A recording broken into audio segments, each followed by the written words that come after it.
शिव ही सत्य है, शिव ही अनंत है, शिव ही वह दिव्य शक्ति है जिनके बिना इस सृष्टि का कोई अस्तित्व नहीं। शिव ही सृजन है, शिव ही संहार है और शिव ही वह मौन है जिसमें समस्त ब्रह्मांड समाहित है।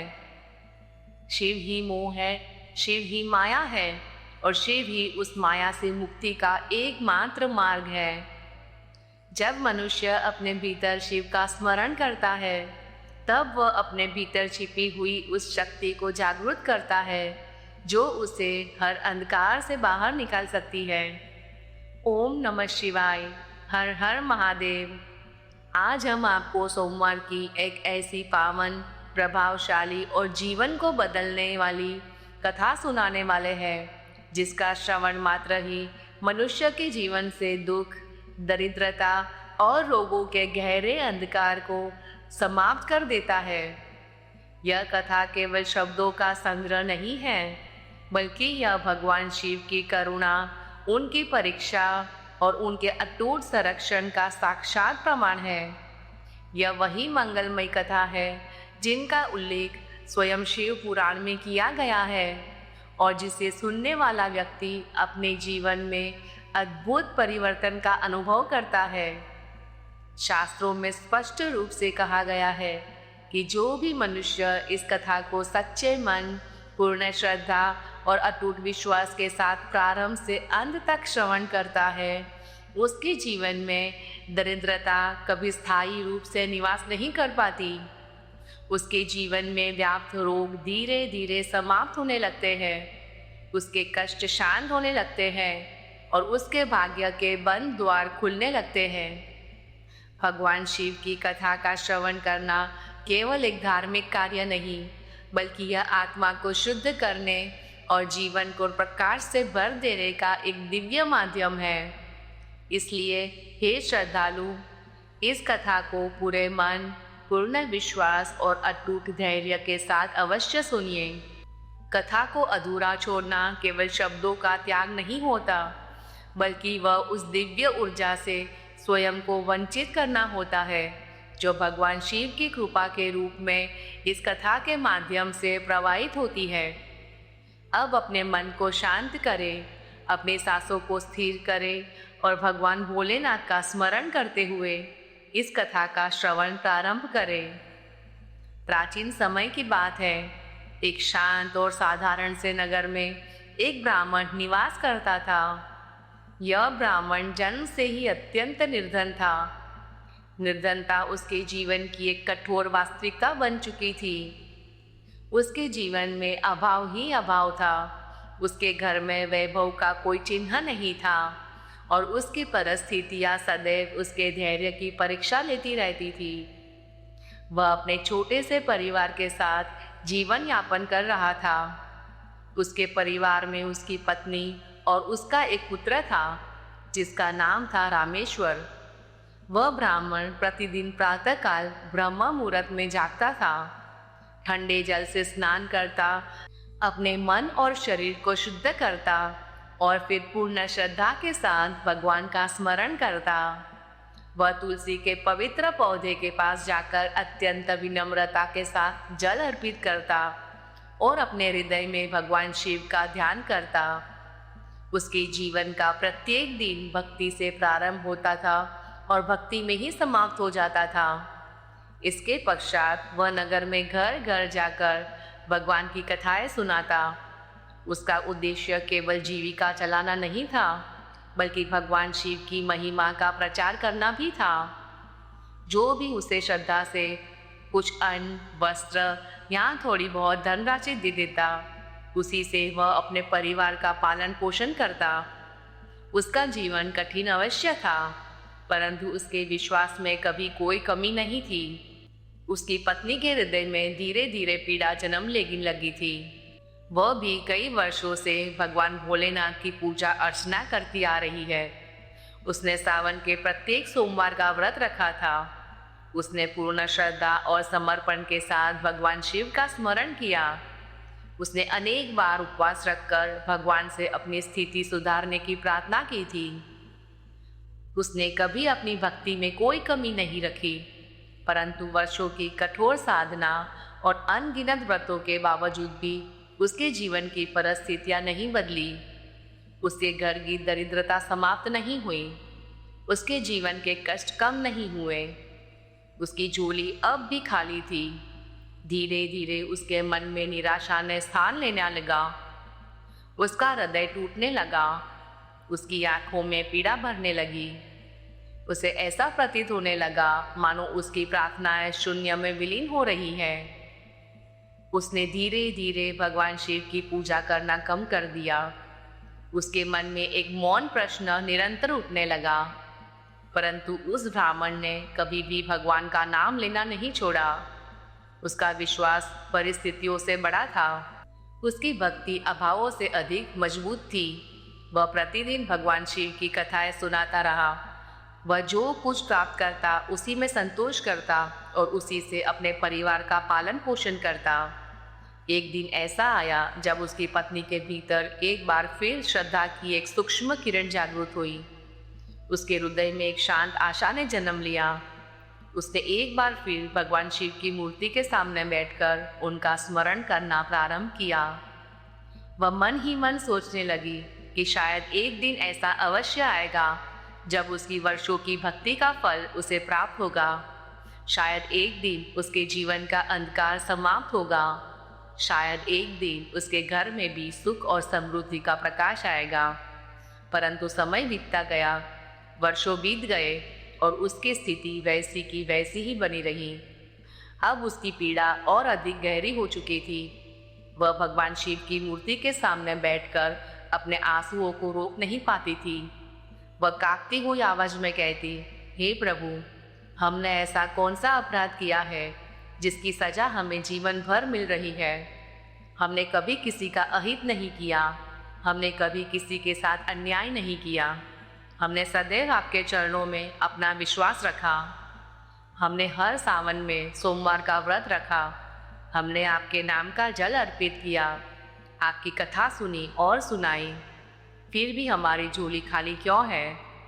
हे गंगाधर, हे नीलकंठ, यदि हमारे से कोई भूल हो गई हो तो हमें क्षमा कर देना, परंतु कृपा करके यह तो बताइए कि हमारी इस असहनीय दरिद्रता का कारण क्या है। समय अपनी गति से निरंतर आगे बढ़ता रहा। धीरे धीरे वह ब्राह्मण और उसकी पत्नी वृद्धावस्था की ओर बढ़ने लगे। उनके शरीर अब पहले जैसे मजबूत नहीं रहे। उस ब्राह्मण की कमर झुक चुकी थी। उसके कदम अब पहले जैसे स्थिर नहीं रहे। उसकी आवाज में अब पहले जैसी दृढ़ता नहीं थी। रोगों ने उसके शरीर को धीरे धीरे कमजोर कर दिया था। कभी उसे खांसी घेर लेती, कभी तेज ज्वर उसे दुर्बल कर देता और कभी उसका शरीर इतना थक जाता कि उठने में भी उसे शक्ति नहीं जुटा पाता। अब उसके लिए नगर में जाकर कथा सुनाना अत्यंत कठिन हो गया था और यही उनके जीवन की सबसे बड़ी चिंता बन चुकी थी, क्योंकि अब उनके घर का पालन पोषण करने वाला कोई नहीं था। जो थोड़ी बहुत बचत थी वह भी धीरे धीरे दवाइयों और उपचार में समाप्त हो चुकी थी। अब उनके घर की स्थिति अत्यंत दयनीय हो गई थी। घर में अन्न का एक दाना भी शेष नहीं। रसोई का चूल्हा ठंडा पड़ चुका था और ऐसी स्थिति में उनका प्रत्येक दिन एक नई पीड़ा, एक नई परीक्षा और एक नए संघर्ष के साथ बीत रहा था। पंडित की पत्नी का धैर्य अब पूर्णतः टूट चुका था। वर्षों तक सहन की गई पीड़ा अब उसके भीतर ज्वालामुखी की भांति धधकने लगी थी। उसके हृदय में संचित वेदना अब शब्दों का रूप लेने लगी। उसने क्रोध और निराशा से भरकर एक बार फिर भगवान भोलेनाथ की पूजा अर्चना को त्याग दिया। इस बार उसका मन केवल दुखी ही नहीं बल्कि भीतर से आहत और विद्रोही हो चुका था। उसकी आंखों में आंसू थे, परंतु उन आंसुओं से अब करुणा नहीं बल्कि टूटे हुए विश्वास की चुभन थी। उसने अपने पति की ओर देखा और अब भी शांत भाव से भगवान का स्मरण कर रहा था। यह दृश्य उसके लिए असहनीय हो गया। वह क्रोध में कांपती हुई आवाज में बोली, अब बस भी करो यह सब, भगवान का नाम लेना। तुम्हारे इस भोलेनाथ ने हमें क्या दिया है सिवाय अभाव, पीड़ा और अपमान के। उसकी आवाज में वर्षों की पीड़ा का भार था। जब हम युवा थे तब भी हमने अभाव ही देखा। उस समय भी हमारे घर में सुख का कोई स्थान नहीं था। और अब जब वृद्धावस्था ने हमारे शरीर को निर्बल बना दिया है, तब हमारी स्थिति और भी दयनीय हो गई है। क्या यही फल है इतने वर्षों की भक्ति का? क्या इसी दिन के लिए हमने अपनी जीवन का हर क्षण उनकी आराधना में समर्पित कर दिया था? क्या हमारी भक्ति इतनी तुच्छ थी कि उसका कोई मूल्य ही नहीं रहा? परंतु वह पंडित जो सच्चे अर्थों में शिव का अनन्य भक्त था, वह अपने अंतिम समय तक भी अपने विश्वास से विचलित नहीं हुआ। उसका शरीर भले ही दुर्बल हो गया था, परंतु उसकी आत्मा अब भी अडिग थी। उसका विश्वास परिस्थितियों से परे था। उसने शांत स्वर में केवल इतना कहा, भोलेनाथ अपने भक्तों की परीक्षा अवश्य लेते हैं, परंतु उन्हें कभी त्यागते नहीं। उनका न्याय विलंबित हो सकता है, परंतु अधूरा नहीं होता। परंतु उसकी पत्नी, जो निराशा के अंधकार में पूरी तरह डूब चुकी थी, उसके शब्दों में कोई सांत्वना नहीं ढूंढ पाई। एक दिन वह अत्यंत कठोर स्वर में कह उठी, हे नाथ, हम दोनों कब तक यूं ही इस भक्ति के भ्रम में जीते रहेंगे? देखिए, अब हमारा शरीर भी हमारा साथ छोड़ने लगा है। उम्र के इस अंतिम पड़ाव पर आकर भी हमें केवल अभाव ही प्राप्त हुआ है। मैंने अपने जीवन का प्रत्येक क्षण शिव की आराधना में समर्पित कर दिया। मैंने अपनी इच्छाओं का त्याग किया, अपने सुखों का त्याग किया, केवल उनकी भक्ति को ही अपना जीवन बना लिया। परंतु उसके बदले मुझे क्या मिला? उसकी आंखों से आंसू निरंतर बह रहे थे। वह बोली, समय के साथ हमारी स्थिति और भी अधिक दयनीय होती चली गई। पहले कभी कभी कुछ अन्न मिल जाता था जिससे जीवन किसी प्रकार चल जाता था, परंतु अब तो स्थिति इतनी विकट हो चुकी है कि हमें एक दाने के लिए भी संघर्ष करना पड़ता है। घर में ना अन्न है, ना धन है, ना कोई सहारा, और आप अब भी इस आशा में जी रहे हैं कि भगवान शिव हमारी पुकार सुनेंगे। वह अपने ही शब्दों से और अधिक व्यतीत होती चली गई। उसने भारी स्वर में कहा, शायद मैं ही मूर्ख थी जो एक बार अपनी भक्ति छोड़ने के बाद भी पुनः उसी मार्ग पर लौट आई।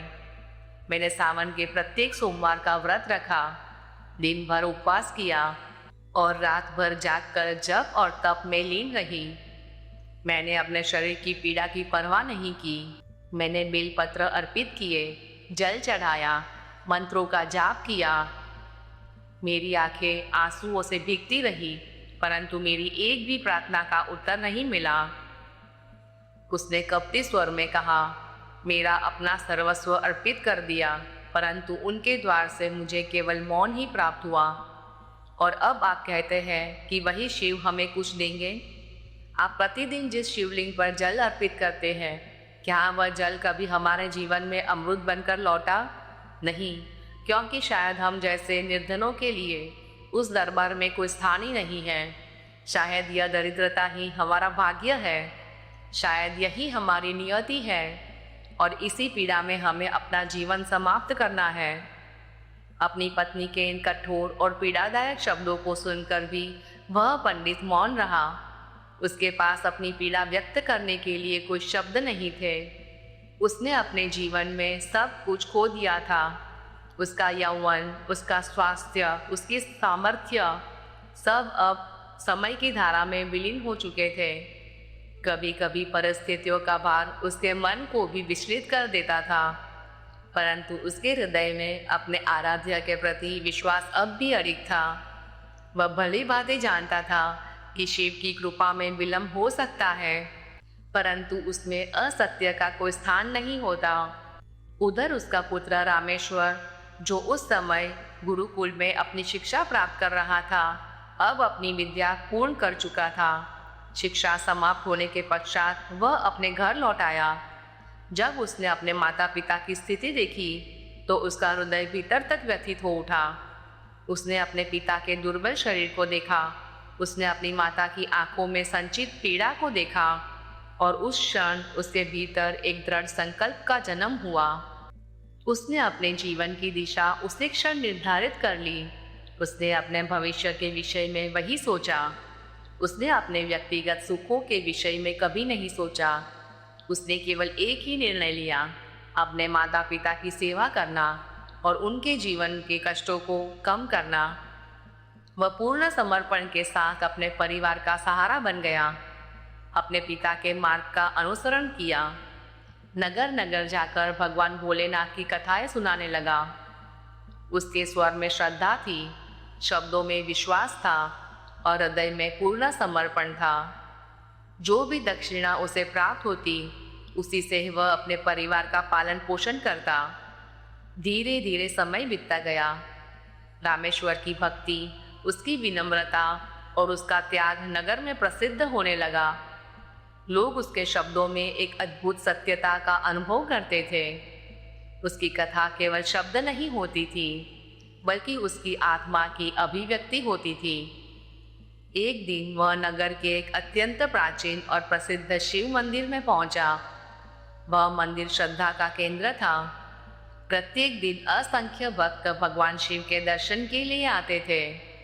प्रत्येक सोमवार वहां विशेष भीड़ होती थी। शिवलिंग पर गंगाजल अर्पित किया जाता था, बेलपत्र चढ़ाए जाते थे और पूरा वातावरण शिवमय हो जाता था। रामेश्वर ने अत्यंत श्रद्धा के साथ भगवान भोलेनाथ की पूजा की। उसने दीप प्रज्वलित किया, अपने मन को पूर्णतः शांत किया और फिर वहां उपस्थित भक्तों के समक्ष भगवान शिव की पावन कथा का श्रवण कराना प्रारंभ किया। उसने दृढ़ और भावपूर्ण स्वर में कहा, हे श्रद्धालु भक्तों, जो भी मनुष्य इस पावन कथा को सच्चे मन और अटूट विश्वास के साथ श्रवण करता है, भगवान भोलेनाथ उसकी प्रत्येक पीड़ा को हर लेते हैं। उसके जीवन के कष्ट धीरे धीरे समाप्त होने लगते हैं, चाहे उसका जीवन कितना भी कठिन क्यों ना हो, चाहे उसके भाग्य में कितना भी अंधकार क्यों ना हो। यदि उसका विश्वास अटूट है तो भोलेनाथ की कृपा उसे अवश्य प्राप्त होती है। जब सोमेश्वर यह श्रद्धा से भरे वचन कह रहा था, उसी समय उस मंदिर के भीतर उपस्थित अनेक भक्तों के मध्य में एक विशेष व्यक्ति भी खड़ा था, जो अत्यंत ध्यानपूर्वक उसके प्रत्येक शब्द को सुन रहा था।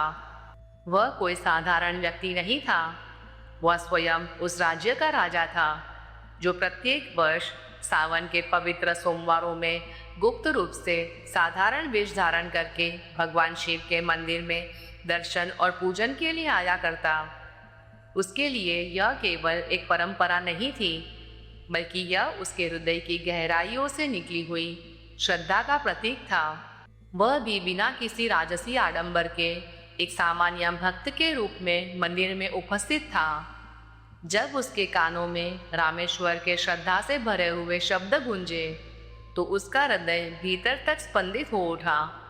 उसे ऐसा अनुभव हुआ मानो वह केवल कथा नहीं सुन रहा, बल्कि किसी आत्मा की सच्ची पुकार को सुन रहा है। राजा मन ही मन विचार करने लगा कि यह युवक तो कह रहा है, उसमें केवल शब्दों की मधुरता नहीं, बल्कि अनुभव की अग्नि में तपकर निकला हुआ सत्य है। उसके स्वर में कोई बनावट नहीं थी, भावों में कोई कृत्रिमता नहीं थी। वह जो भी कह रहा था वह उसके जीवन का सार था। राजा का मन उस युवक के प्रति गहरे सम्मान से भर गया। वह धीरे धीरे उसके समीप आया। उसके कदमों में विनम्रता थी और उसकी दृष्टि में आदर की चमक थी। उसने शांत स्वर में कहा, हे युवक, तुम्हारी वाणी में अद्भुत शक्ति है। तुम्हारे शब्दों ने मेरे हृदय को गहराई तक स्पर्श किया है। ऐसा प्रतीत होता है मानो तुम केवल कथा नहीं सुना रहे, बल्कि स्वयं उस सत्य को जी रहे हो। राजा ने कुछ क्षण रुककर आगे कहा, यदि तुम्हें कोई आपत्ति ना हो तो मैं तुमसे एक विनम्र निवेदन करना चाहता हूँ। मेरी एक पुत्री है जो बचपन से ही अत्यंत कोमल और संवेदनशील है। मैं चाहता हूँ कि वह भी भगवान शिव की इस दिव्य कथा का श्रवण करे। क्या तुम उसे प्रतिदिन यह पावन कथा सुनाने का कष्ट करोगे? राजा के इन विनम्र शब्दों को सुनकर रामेश्वर के हृदय में प्रसन्नता की एक नई लहर दौड़ उठी। यह उसके लिए केवल एक अवसर नहीं था, बल्कि यह भगवान शिव की कृपा का एक संकेत था। उसने अत्यंत विनम्रता और श्रद्धा के साथ राजा के इस प्रस्ताव को स्वीकार कर लिया। उसने सिर झुकाकर सहमति दी और कहा कि उसे यह सेवा करने में अत्यंत आनंद और सौभाग्य का अनुभव होगा। राजा उसके उत्तर से अत्यंत संतुष्ट हुए। उसने उसी क्षण रामेश्वर को अपने महल में राजकुमारी को प्रतिदिन कथा सुनाने के लिए नियुक्त कर लिया। अब प्रतिदिन रामेश्वर राजमहल में जाकर राजकुमारी को भगवान भोलेनाथ की महिमा और उनकी दिव्य कथाओं का श्रवण कराने लगा। उसकी वाणी में वही श्रद्धा, वही समर्पण और वही सत्यता थी जो मंदिर में थी। वह प्रत्येक शब्द को पूर्ण भाव से कहता और उसकी कथा सुनकर राजकुमारी का मन भी धीरे धीरे भक्ति में लीन होने लगा। राजमहल से कथा सुनाने के पश्चात उसे दक्षिणा के रूप में जो भी धन प्राप्त होता, वह उसी धन से अपने परिवार का पालन पोषण करने लगा। अब उसके घर में पहले की अपेक्षा थोड़ी स्थिरता आने लगी थी। जीवन की कठोरता अब भी थी, परंतु उसमें एक सूक्ष्म सहारा अवश्य उत्पन्न हो गया था। उसकी माता के हृदय में अब भी शांति नहीं थी। उसके भीतर भविष्य की चिंता एक गहरे भय के रूप में निवास कर रही थी। वह अपने पुत्र को प्रतिदिन महल जाते हुए देखती, परंतु उसके मन में संतोष के स्थान पर आशंका जन्म लेती। उसे यह भय सताने लगा कि यह स्थिति स्थायी नहीं है। वह जानती थी कि केवल दक्षिणा के सहारे जीवन की संपूर्ण सुरक्षा संभव नहीं होती। एक दिन वह अपने पति के समीप बैठी। उसके चेहरे पर चिंता की गहरी रेखाएं स्पष्ट दिखाई दे रही थी। उसने धीमे स्वर में कहा, मुझे अपने पुत्र के भविष्य की चिंता निरंतर भीतर से व्याकुल कर रही है। हमारा जीवन तो जैसे तैसे संघर्ष करते हुए बीत गया। हमने अभाव में जीना सीख लिया, परंतु हमारा पुत्र अभी युवा है। उसका जीवन तो अभी प्रारंभ हुआ है। उसकी आंखें नम हो गई। उसने आगे कहा, हमारे जाने के बाद उसका क्या होगा? क्या उसे भी उसी पीड़ा और अभाव का सामना करना पड़ेगा जो हमने अपने पूरे जीवन में सहा है? क्या हमारी वर्षों की भक्ति, हमारे व्रत, हमारे तप और हमारी आराधना का कोई फल उसे प्राप्त नहीं होगा? वह भीतर से टूटती जा रही थी। उसने भारी स्वर में कहा, वह प्रतिदिन महल से जो दक्षिणा लेकर आता है, उससे हमारा जीवन किसी प्रकार तो चल रहा है, परंतु क्या केवल 2 समय का भोजन ही जीवन की संपूर्ण आवश्यकता है? क्या उसके सपनों का कोई मूल्य नहीं है? क्या उसकी इच्छाएं का कोई महत्व नहीं है? उसकी आवाज़ अब करुण पुकार में परिवर्तित हो चुकी थी।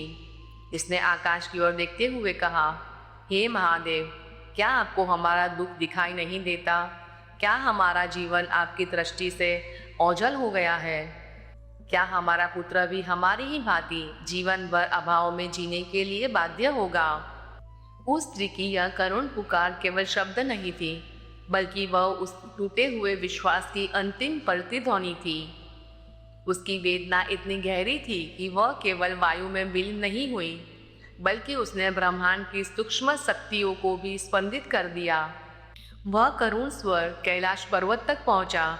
माता पार्वती, जो समस्त सृष्टि की करुणा और मातृत्व का स्वरूप है, उन्होंने उस पीड़ा को स्पष्ट रूप से अनुभव किया। उस स्त्री की वेदना ने उनके कोमल हृदय को भीतर तक स्पर्श किया। उनका मन व्याकुल हो उठा। वह उस पुकार को अनसुना नहीं कर सकी। उन्होंने अपनी दृष्टि भगवान शिव की ओर उठाई। भगवान शिव, जो सर्वज्ञ है, जो त्रिकालदर्शी है, प्रत्येक जीव के अंतर्मन को जो जानते हैं, वे शांत और गंभीर भाव से माता पार्वती की ओर देखने लगे। उनके मुख पर एक रहस्यमय मुस्कान थी, जिसमें करुणा और ज्ञान दोनों समाहित थे। उन्होंने अत्यंत कोमल स्वर में पूछा, हे देवी, आज आपके हृदय में यह व्याकुलता क्यों है? आपका मन किस कारण से विचलित है? माता पार्वती ने उनकी ओर गहरी दृष्टि से देखा। उनके नेत्रों में करुणा स्पष्ट झलक रही थी। उन्होंने गंभीर स्वर में कहा, हे स्वामी, आपसे क्या छिपा है? आप तो भूत, वर्तमान और भविष्य के ज्ञाता है। इस सृष्टि का कोई भी भाव आपकी दृष्टि के परे नहीं है। फिर भी आप मुझसे कारण पूछ रहे हैं। उन्होंने आगे कहा, वह ब्राह्मण जिसने जीवन भर आपकी आराधना की, जिसने अपने प्रत्येक श्वास को आपके नाम में समर्पित किया, जिसने अपने जीवन की प्रत्येक पीड़ा को सहन करते हुए भी आपकी भक्ति को नहीं छोड़ा, आज भी अभावों में जीवन व्यतीत कर रहा है। उसने शिवलिंग पर जल अर्पित किया, बेलपत्र चढ़ाए, सावन के प्रत्येक सोमवार का व्रत रखा और अपनी संपूर्ण चेतना आपको समर्पित कर दी। फिर भी उसके जीवन में केवल कठिनाइयाँ ही क्यों हैं? माता पार्वती की वाणी में करुणा और व्यथा दोनों स्पष्ट थी। उन्होंने कहा, उसकी पत्नी ने भी वर्षों तक व्रत और उपासना की। उसका विश्वास कई बार टूटा, परंतु वह पुनः आपकी शरण में लौट आई। क्या उसकी भक्ति व्यर्थ चली गई? क्या उसकी श्रद्धा का कोई मूल्य नहीं है? उन्होंने हाथ जोड़ के विनती करते हुए कहा, हे प्रभु, अब समय आ गया है कि उस ब्राह्मण के जीवन से दुखों का अंत हो जाए। अब उसकी पीड़ा समाप्त होनी चाहिए। उसके तप, उसके त्याग और उसकी अटूट श्रद्धा का पूर्ण फल उसे प्राप्त होना चाहिए। माता पार्वती की करुणामयी बातें सुनकर भगवान भोलेनाथ का सौम्य और शांत मुख अधिक गंभीर हो गया। उनकी आंखों में एक दिव्य चमक थी, जिसमें करुणा, न्याय और अनंत ज्ञान का अद्भुत संगम था। वे माता पार्वती की ओर अत्यंत शांत और गढ़ भाव से देखते हुए कोमल स्वर में बोले, हे देवी, आप तनिक भी व्याकुल मत होइए। उस ब्राह्मण के जीवन में परिवर्तन का समय अब समीप आ चुका है।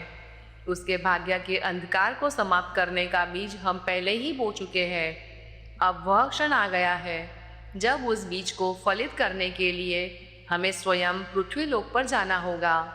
अब समय आ गया है कि हम अपनी लीला द्वारा उसके जीवन के संताप को समाप्त करें। यह कहकर भगवान शिव ने माता पार्वती की ओर संकेत किया और दोनों ही कैलाश से पृथ्वी लोक की ओर प्रस्थान करने लगे। आकाश मार्ग से उतरते हुए उनका दिव्य स्वरूप धीरे धीरे पृथ्वी के समीप आने लगा। उनके चारों ओर एक अदृश्य तेज व्याप्त था, जिसे केवल अनुभूति किया जा सकता है, देखा नहीं जा सकता। जैसे ही वे पृथ्वी पर पहुंचे, उन्होंने अपने दिव्य स्वरूप को छिपाते हुए साधु और साधुइन का रूप धारण कर लिया। भगवान शिव ने अपने मस्तक पर जटाजूट धारण किया। उनके शरीर पर भस्म का लेप था। हाथ में कमंडल और गले में रुद्राक्ष की माला सुशोभित हो रही थी। माता पार्वती भी साध्वी के स्वरूप में उनके साथ थी।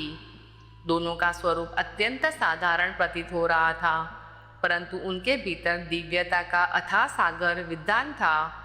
वे दोनों उसी नगर की ओर बढ़े जहाँ वह निर्धन ब्राह्मण अपने परिवार के साथ निवास करता था। कुछ ही क्षणों में वे उसके छोटे से कुटीर के द्वार पर पहुंच गए। वहां पहुंचकर भगवान शिव ने गंभीर किंतु करुणा से भरे स्वर में कहा, अलख निरंजन, अलख निरंजन, क्या इस गृह में कोई है? भीतर वही वृद्ध ब्राह्मण उपस्थित था। उसकी चाल धीमी हो गई थी, परंतु उसके संस्कार अब भी अड़िग थे। जैसे ही उसने वह पुकार सुनी, वह तुरंत बाहर आया। उसने द्वार पर खड़े उन साधुओं को देखा और तुरंत ही अपने दोनों हाथ जोड़कर अत्यंत विनम्रता के साथ उन्हें प्रणाम किया।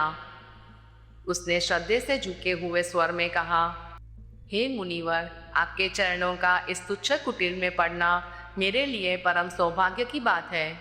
यह मेरा जीवन धन्य हो गया कि मुझे आपके दर्शन प्राप्त हुए। कृपा करके आदेश दे कि मैं आपकी किस प्रकार सेवा कर सकता हूँ। उसकी आंखों में सच्चा सम्मान था। तब साधु के रूप में खड़े भगवान भोलेनाथ बोले, हे ब्राह्मण, हम दोनों यात्री हैं। हम दूर से आए हैं और आज की रात्रि में विश्राम करना चाहते हैं। यदि तुम्हें कोई आपत्ति ना हो तो क्या हमें एक रात्रि के लिए अपने इस कुटीर में आश्रय प्रदान कर सकते हो? यह सुनकर ब्राह्मण कुछ क्षण के लिए मौन हो गया। उसका हृदय अतिथि सेवा के संस्कारों से भरा हुआ था, परंतु उसकी परिस्थितियां अत्यंत दयनीय थी। उसके मन में अनेक विचार एक साथ उठने लगे। वह सोचने लगा कि वह इन महान अतिथियों की सेवा किस प्रकार करेगा। उसके घर में तो अन्न का एक भी दाना शेष नहीं है। उसका पुत्र जो थोड़ी बहुत दक्षिणा लेकर आता था, उसी से किसी प्रकार दिन में एक समय का भोजन संभव हो पाता था। उसने एक गहरी सांस ली और बोला, हे मुनिवर, मेरा हृदय आपकी सेवा करने के लिए पूर्णतः तत्पर है, परंतु मेरी स्थिति अत्यंत दयनीय है। मेरा पुत्र नगर के राजा की पुत्री को भगवान शिव की कथा सुनाता है। उसी सेवा के बदले जो थोड़ी बहुत दक्षिणा प्राप्त होती है, उसी से हम तीनों एक समय का भोजन कर पाते हैं। मैं आपकी सेवा करना चाहता हूँ, परंतु मैं केवल सीमित साधनों में ही आपका स्वागत कर सकता हूँ। उसकी इस निष्कपट विनम्रता को देखकर भगवान भोलेनाथ के मुख पर एक सूक्ष्म मुस्कान प्रकट हुई। उन्होंने अपने कमंडल से एक दिव्य पात्र निकाला। वह पात्र साधारण प्रतीत हो रहा था, परंतु उसमें एक अदृश्य शक्ति विद्यमान थी। उन्होंने वह पात्र ब्राह्मण की ओर बढ़ाते हुए कहा, हे ब्राह्मण, आज से तुम अपनी पत्नी से कह देना कि वह इस पात्र में ही भोजन बनाया करे। इस पात्र की विशेषता यह है कि इसमें बनाया गया अन्न कभी कम नहीं पड़ेगा। इससे तुम्हारे घर में किसी को भी अन्न के लिए चिंतित होने की आवश्यकता नहीं होगी। ब्राह्मण ने उस पात्र को अत्यंत श्रद्धा से अपने हाथों में ग्रहण किया। उसके मन में आश्चर्य और विश्वास दोनों एक साथ उपस्थित हुए। जब उसकी पत्नी ने उस पात्र में भोजन बनाना प्रारंभ किया, तब एक अद्भुत चमत्कार प्रकट हुआ। जितना अन्न उसमें डाला जाता, वह उससे कहीं अधिक हो जाता। वह अन्न अत्यंत सुगंधित और स्वादिष्ट था। उससे पूरे परिवार का पेट भर जाता और फिर भी वह समाप्त नहीं होता। प्रातः और सायंकाल दोनों समय सभी को पर्याप्त भोजन मिलने लगा। अब उसके घर में अन्न की कभी कमी नहीं रही। यह देखकर ब्राह्मण, उसकी पत्नी और उसका पुत्र रामेश्वर तीनों की आश्चर्यचकित रह गए। वे समझ नहीं पा रहे थे कि यह कौन से साधु हैं जिनकी उपस्थिति मात्र से उनके जीवन की दशा बदलने लगी।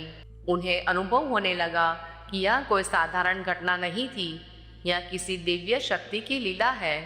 अगली सुबह जब रामेश्वर प्रतिदिन की भांति राजमहल जाने के लिए तैयार हुआ, तब साधु के रूप में उपस्थित भगवान भोलेनाथ ने उसे स्नेहपूर्ण स्वर में पुकारा, हे पुत्र, तुम कहाँ जा रहे हो? रामेश्वर तुरंत उनके समीप आया। उसने विनम्रता से अपने हाथ जोड़कर कहा, हे मुनिवर, मैं प्रतिदिन की भांति आज भी राजा की पुत्री को भगवान भोलेनाथ की पावन कथा सुनाने के लिए जा रहा हूँ। तब साधु के रूप में भगवान शिव ने हल्की मुस्कान के साथ कहा, हे पुत्र, जब तुम आज राजकुमारी को कथा सुनाओ तो उससे एक प्रश्न अवश्य पूछना। उससे यह जानने का प्रयास करना कि वह प्रतिदिन इतनी श्रद्धा और समर्पण के साथ यह कथा किस मनोकामना की पूर्ति के लिए सुनती है। उसके हृदय में कौन सा भाव है जो उसे इस कथा से इस प्रकार जोड़ता है। रामेश्वर ने अत्यंत श्रद्धा के साथ अपना सिर झुका दिया और उनकी आज्ञा को स्वीकार किया। उसके बाद वह राजमहल की ओर प्रस्थान कर गया। वहां पहुंचकर उसने विधि से भगवान शिव की कथा का श्रवण कराना प्रारंभ किया। उसका स्वर शांत और भावपूर्ण था। कथा समाप्त होने के पश्चात उसने अत्यंत विनम्रता और सम्मान के साथ राजकुमार की ओर देखा और शांत स्वर में पूछा, हे राजकुमारी, आप प्रतिदिन इतनी श्रद्धा और पूर्ण समर्पण के साथ भगवान भोलेनाथ की इस पावन कथा का श्रवण करती हैं। कृपा करके बताइए कि आपके हृदय में वह कौन सी मनोकामना है जिसकी पूर्ति के लिए आप इस कथा को इतनी आस्था से सुनती है। तब राजकुमारी रामेश्वर से कहती है कि मैं अपनी इस मनोकामना की पूर्ति होने के लिए प्रतिदिन भगवान भोलेनाथ की पावन कथाओं को श्रद्धापूर्वक श्रवण करती हूँ। मैं चाहती हूँ कि मुझे ऐसा वर प्राप्त हो जिसकी चर्चा पूरे नगर में ही नहीं बल्कि दूर दूर तक हो, जिसके मस्तक पर चंद्र और सूर्य सा तेज हो, जिसकी किस्मत इतनी तेज हो कि उसके घर में किसी भी वस्तु की कोई कमी ना हो, और वह बारात लेकर आए तो वह ऐसी भव्य और अनुपम हो जैसी अभी तक किसी ने ना देखी हो, ना किसी राजकुमारी की और ना ही किसी रानी की। मैं अपने लिए ऐसा ही एक अनुपम वर चाहती हूँ और इसलिए मैं भगवान भोलेनाथ की कथा का श्रवण श्रद्धापूर्वक करती हूँ। राजकुमारी की यह बात सुनकर रामेश्वर मौन हो गए। उसके मन में अनेक विचार उभरने लगे, पर वह कुछ न कह सका। उसने आदर पूर्वक राजकुमारी को प्रणाम किया और वहां से धीरे धीरे घर लौट आया। घर पहुंचकर वह सीधा उसी साधु रूप धारण किए हुए भगवान भोलेनाथ के पास गया, जो प्रतीक्षा में थे। रामेश्वर ने उनका अभिवादन किया और राजमहल में जो कुछ भी हुआ वह विस्तार से कहा सुनाया।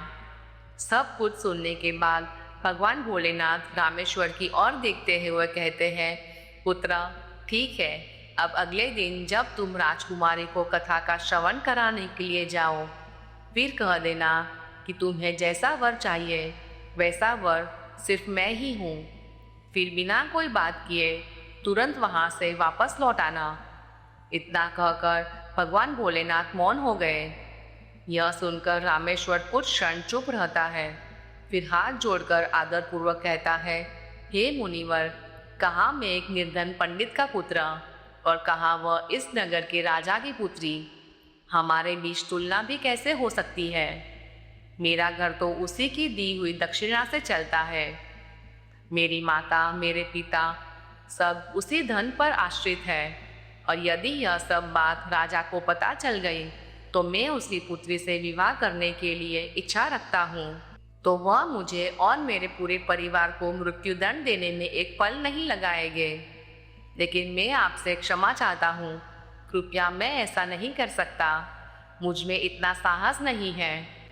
रामेश्वर की बातें सुनकर साधु रूपी भगवान भोलेनाथ मुस्कुराते हुए अत्यंत कोमल शब्द में बोले, तुम हमारी बात नहीं मानते तो समझ लो कि तुम अपने ही भाग्य को ठुकरा रहे हो। और जब कोई भक्त अपने ही भाग्य से मुंह मोड़ लेता है तो उसका जीवन दुख, दरिद्रता और पश्चाताप से भर जाता है। फिर कोई भी कृपा शेष नहीं रह जाती, केवल शून्यता रह जाती है। इस वचनों को सुनकर रामेश्वर का मन विचलित हो गया। वह सोचता है कि यदि मैंने इनकी बातें नहीं मानी तो यह लोग मुझे श्राप दे देंगे और मैं भस्म हो जाऊंगा। यदि मैंने राजकुमारी के पास जाकर यह कहा तो मुझे मृत्युदंड मिलेगा। चाहे ऐसे चाहे वैसे मरना तो पड़ेगा ही। इससे अच्छा है चलो राजकुमारी के पास चलते हैं। ऐसा सोचकर फिर उसने ऐसा करने का विश्वास दिलाया और राजकुमारी को भगवान भोलेनाथ जी की कथा का श्रवण कराने के लिए राजमहल की तरफ निकल गया। राजमहल पहुंचकर वह राजकुमारी को भगवान भोलेनाथ की कथा का श्रवण कराने लगा। इसके बाद उसने राजकुमारी से फिर से पूछा। राजमहल पहुंचकर वह राजकुमारी को भगवान भोलेनाथ की कथा का श्रवण कराने लगा। उसके बाद उसने राजकुमारी से फिर से पूछा, राजकुमारी, आप अपनी किस मनोकामना की पूर्ति के लिए भगवान भोलेनाथ जी की कथा का श्रवण करती हो? तब राजकुमार ने फिर यही जवाब दिया जो उसने पहले दिया था। उसके बाद रामेश्वर ने राजकुमारी से कहा, हे राजकुमारी, तुम जैसा वर चाहती हो वैसा वर मैं ही हूँ। इतना कहकर रामेश्वर शीघ्र महल से बाहर भाग गया और अपने घर आ गया। लेकिन रामेश्वर की ऐसी बातों को सुनकर राजकुमार बहुत ही क्रोधित हो गई। फिर उसने अपनी दासी को बुलाकर उसे सब कुछ बता दिया और कहा कि मेरी यह पूरी बात पिताजी को बता देना। तब वह भी रामेश्वर पर बहुत क्रोधित हो गए और उसने राजकुमारी को भरोसा दिलाया कि उस उद्दंड पंडित को उसके लिए अवश्य ही सजा दिलाएंगे। फिर राजा ने शीघ्र ही अपने मंत्रियों को दरबार में बुलाया और उनसे विचार विमर्श करने लगा। तभी उसके मंत्री ने उस राजा से कहा, हे राजन, उसने जो अपराध किया है वह निश्चय ही फांसी योग्य है, लेकिन यह बात भी ध्यान रखने योग्य है कि वह एक पंडित है। यदि आप उसे फांसी की सजा देंगे तो आपको ब्रह्म हत्या का घोर पाप लगेगा, और वह पाप किसी तीर्थ, किसी यज्ञ, किसी दान से भी नहीं कटता। इसलिए मेरी विनती है कि इसे कोई ऐसा दंड दिया जाए जिससे न्याय भी हो, आपको पाप भी न लगे। कोई ऐसा उपाय जिससे इसका दम भी टूटे और आपकी मर्यादा भी बनी रहे। भक्तों, महामंत्री की बात सुनकर राजा गहरे सोच में पड़ गया। फिर विचार विमर्श के बाद उसने क्रोध से भरे स्वर में अपने कुछ सैनिकों को दरबार में बुलाया और आदेश दिया कि है सैनिकों, उस पंडित के घर जाओ और उससे कह देना कि राजा साहब तुम्हारे साथ अपनी पुत्री का विवाह करने के लिए तैयार है, लेकिन उसकी कुछ शर्तें हैं। यदि तुम उस शर्तों को पूरा नहीं कर पाए तो तुम्हें और तुम्हारे पूरी परिवार को मृत्युदंड दिया जाएगा। राजा की पहली शर्त यह थी कि बारातियों को ठहरने के लिए और सभी बारात घर बारातियों से भरे होना चाहिए। कोई भी बारात घर खाली नहीं रहना चाहिए। दूसरी शर्त यह है कि बारातियों के अतिथि सत्कार में जो भोजन तैयार किया जाए वह ना तो कम हो ना ही बचना चाहिए, अर्थात ना ही कोई भूखा रहे और ना भोजन व्यर्थ जाए।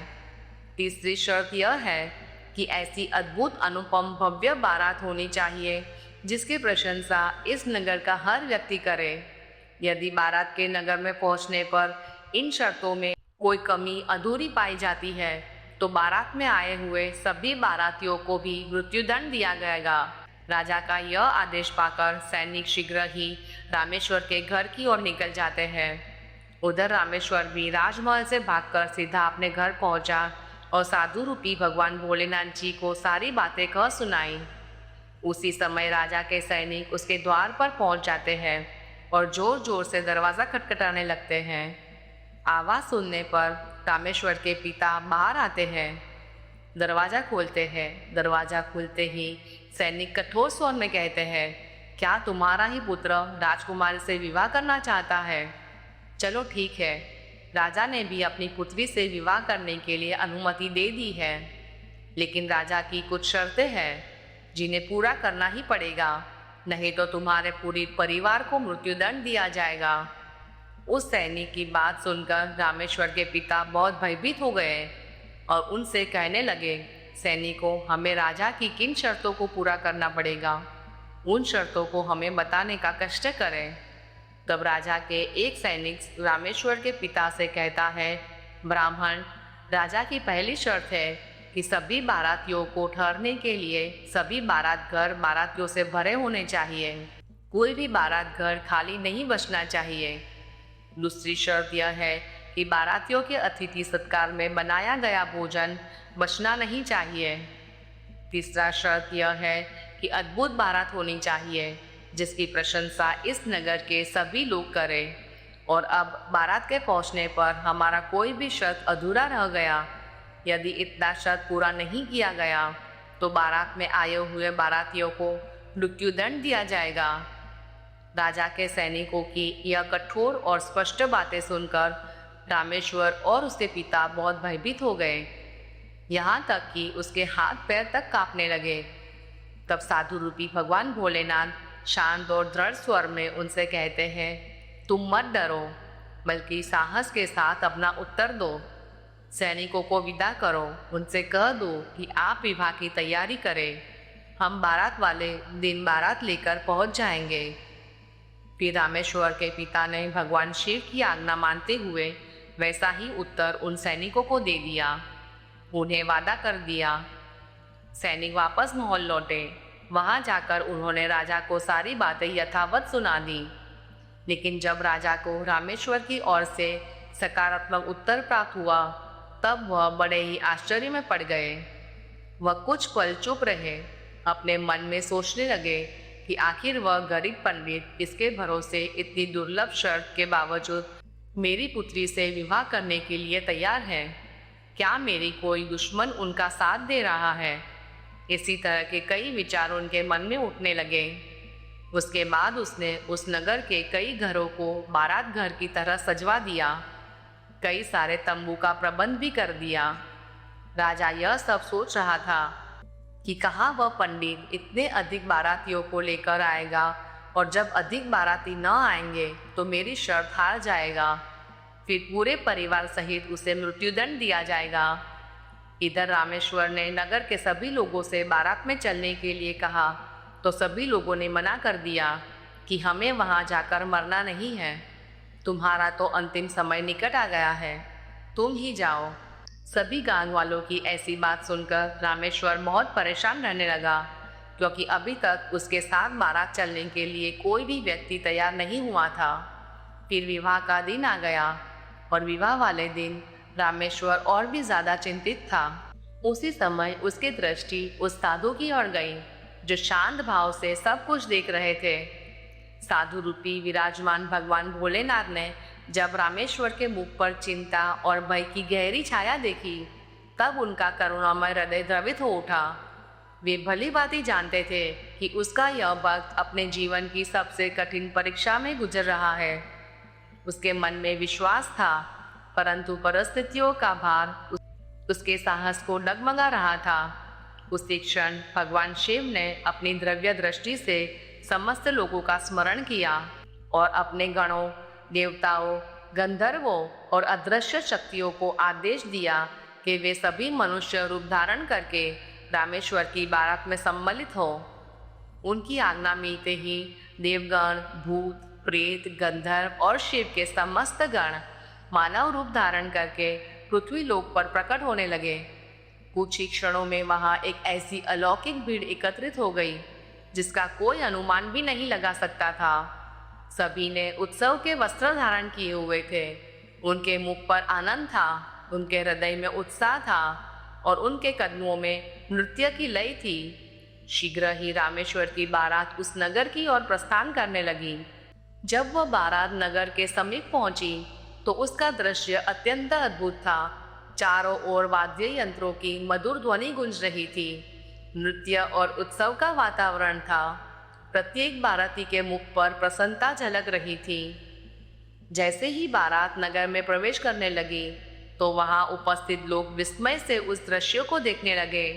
राजा द्वारा सजवाए गए सभी बारात घर और तंबू एक एक करके बारातियों से भरने लगे। कुछ ही समय में स्थिति यह हो गई कि एक भी स्थान रिक्त नहीं बचा।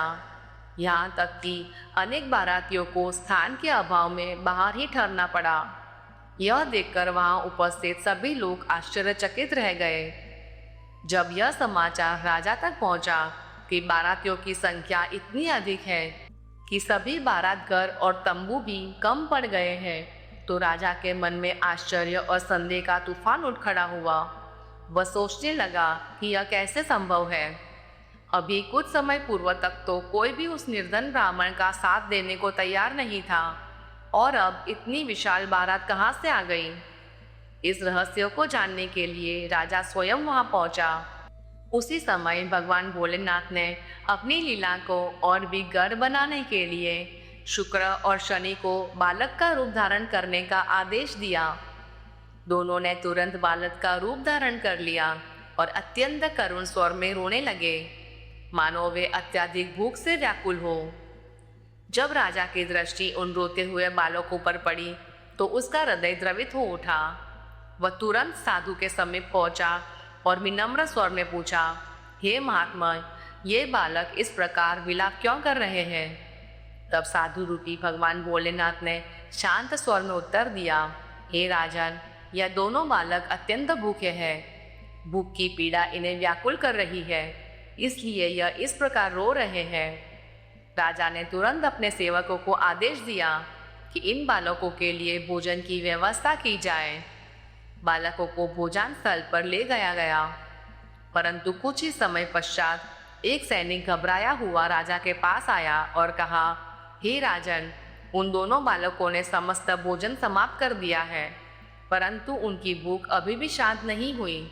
वे अब भी भोजन की मांग कर रहे हैं। यह सुनकर राजा का मुंह पीला पड़ गया। उसका अहंकार, उसका अभिमान सब उस क्षण चूर हो गया। उसे यह अनुभव होने लगा कि यह कोई साधारण घटना नहीं है, यह किसी दिव्य शक्ति की लीला है। वह तुरंत साधु के चरणों में झुक गया। उसके स्वर में अभी कठोरता नहीं बल्कि विनम्रता थी। उसने हाथ जोड़ के कहा, हे महात्मन, अब मेरी लाज आपके हाथ में है। कृपा करके इस स्थिति को संभाल लीजिए। मेरी प्रतिष्ठा और सम्मान अब आपकी कृपा पर निर्भर है। तब भगवान भोलेनाथ ने शांत स्वर में कहा, हे राजन, आप निश्चिंत होकर अपने महल लौट जाइए और बारात के स्वागत की तैयारी कीजिए। सब कुछ उचित समय पर पूर्ण हो जाएगा।